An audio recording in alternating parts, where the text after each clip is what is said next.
Welcome to This Explainer. Today, we're diving into one of the most deeply unsettling, dual-sided mysteries of the 20th century, the tragic life and death of Anneliese Michel. We're going to be looking at the facts of this case through two entirely different lenses. On one side, we have modern medical science, and on the other, deeply entrenched spiritual belief. Now, our goal here isn't to tell you what to believe. Rather, we want to guide you through the startling evidence from both sides of a tragedy that, frankly, continues to divide people to this very day. Let's just jump right in with a staggering, honestly heartbreaking number, 68. In 1976, a 23-year-old woman in West Germany died weighing just 68 pounds. Her official cause of death was malnutrition and dehydration, but this wasn't simply a case of an eating disorder. Before her body finally gave out, this young woman had endured a grueling 67 official Catholic rites of exorcism.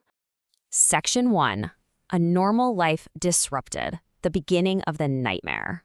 To really grasp how we got to that grim statistic, we have to rewind a bit, because before these unimaginable horrors, Anneliese lived a vibrant, completely normal life. She grew up in a loving, middle-class Catholic family in Bavaria. She played tennis, took piano lessons, and dreamed of becoming a school teacher. She was happy. But the descent into her nightmare was a gradual one. It started back in 1968 at just 16 years old with an unexplainable episode of night paralysis. She felt this massive weight crushing her chest. By 1969, a doctor suspected a nocturnal form of grand mal epilepsy. But then, in 1970, the symptoms evolved from physical to terrifyingly psychological. She began hallucinating these hideous, distorted, demonic faces, which she called Fratzen, while she was trying to pray. Fast forward to 1973, and Anneliese, along with her family, began hearing phantom knocking sounds in their home and smelling this incredibly foul odor of rotting feces and burning dung. By this point, Anneliese's own terror was becoming very apparent. Following a disastrous pilgrimage to a shrine in Italy, she outright stated, "My will is not my own. Someone else is manipulating me." During that trip, she physically could not enter the shrine. She claimed the sacred ground burned her feet like fire. She couldn't even look at pictures of Christ, and she claimed that holy water caused her physical, burning pain. She truly felt her body and her actions had been completely hijacked. Section 2. Science versus the supernatural, two diverging paths. You can imagine her parents, just desperate for answers, watching their daughter slip away. They turned to multiple medical specialists, but as Anneliese's aversions became so overwhelmingly religious in nature, they eventually sought out the Catholic Church. And this creates a profound conflict of diagnosis that absolutely sits at the core of our explainer today. From a medical perspective, doctors diagnosed her with severe physical and psychological ailments, grand mal epilepsy, severe neurosis, and suspected left temporal lobe damage. But meanwhile, priests and spiritual advisors saw undeniable signs of the demonic. They noted a textbook aversion to sacred objects, unexplained foul odors, and later what they believed to be the stigmata, wounds mimicking the crucifixion of Christ. Now, a crucial point here medically is that Anneliese was not simply hidden away from science. Her family actually consulted at least 8 different doctors. She underwent multiple EEGs, some of which did show slight epileptic patterns, and she was prescribed some very heavy, powerful anticonvulsant and antipsychotic drugs like Dilanthon and Tegretol. But the crazy thing is, despite years of this medical intervention, her horrifying symptoms didn't abate.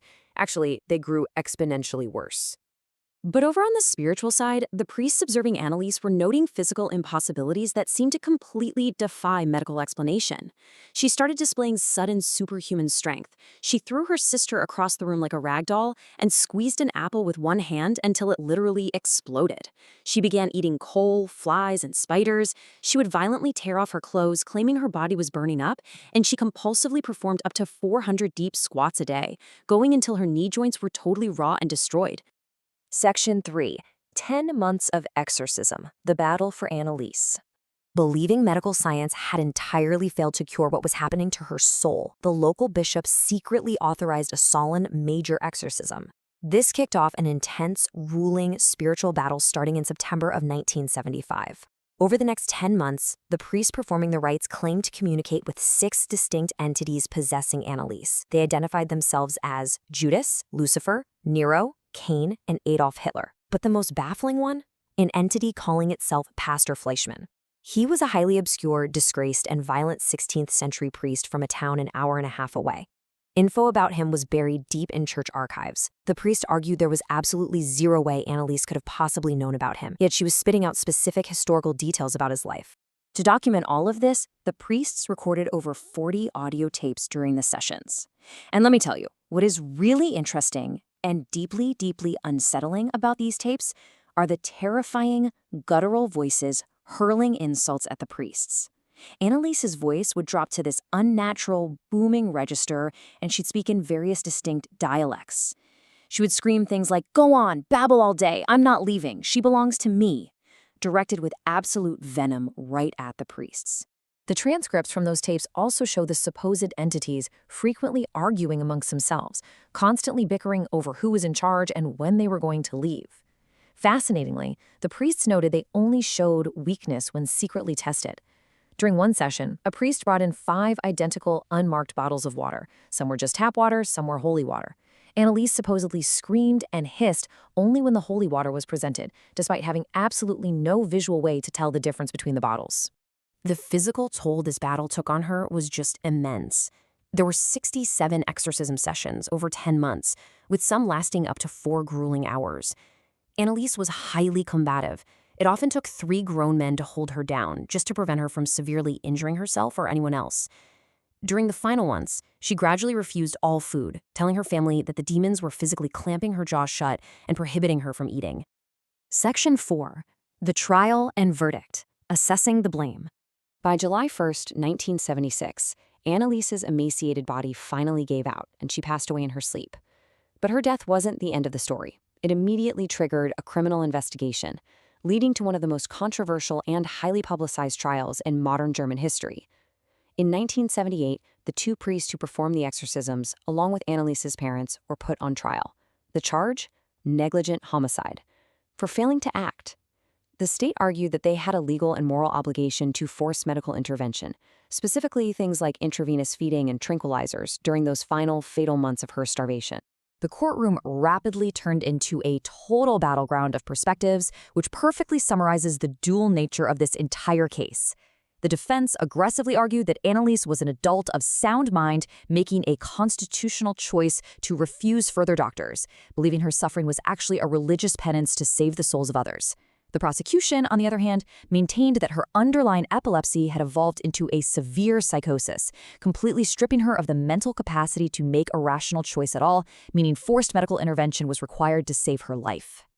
Well, the judge ultimately sided with the prosecution. All 4 defendants were found guilty of negligent homicide. They were sentenced to 6 months in prison, though that was suspended for 3 years, and ordered to pay court fines. The court's official ruling was that Anneliese suffered from a mental illness, and the exorcisms had tragically aggravated her condition, leading directly to her preventable starvation. Section 5. An Unsettling Legacy. Unanswered Questions. So, the legal system had its say, but honestly, it did very little to put to rest the truly unsettling questions that still haunt those who study this tragedy today. If this was purely a medical issue, how do we explain the anomalies? During the exorcisms, Anneliese reportedly understood and appropriately responded to questions asked in Chinese, French, and Dutch, languages she had never studied in her life. We have her sudden, seemingly impossible knowledge of the disgraced 16th century pastor Fleischmann, and, furthermore, when her body was exhumed a year and a half after her burial, rumors swirled from the gravediggers that her remains had miraculously not decomposed, though the public was never allowed to view the body to confirm that detail. And maybe the most baffling piece of this whole puzzle is what the pathologists found, or rather what they didn't find after her death. Despite years of doctors diagnosing her with epilepsy and brain damage, her autopsy showed a completely healthy brain. There was absolutely no damage that could have caused epileptic seizures, not even on a microscopic level. It raises profound questions about the true origin of the physical seizures that kickstarted her nightmare in the first place. As we wrap up this explainer, we're really left grappling with a profound tragedy. We have the audio recordings, the medical files, and the court documents, but the definitive truth remains agonizingly elusive. So what do you take away from this? Was Anneliese Michel the victim of a horrific failure of modern medicine and religious fanaticism? Or does her case document a chilling, undeniable encounter with the truly demonic? It's a question that challenges the very boundaries of science and faith, leaving us to wonder just how much we actually understand about the world we live in.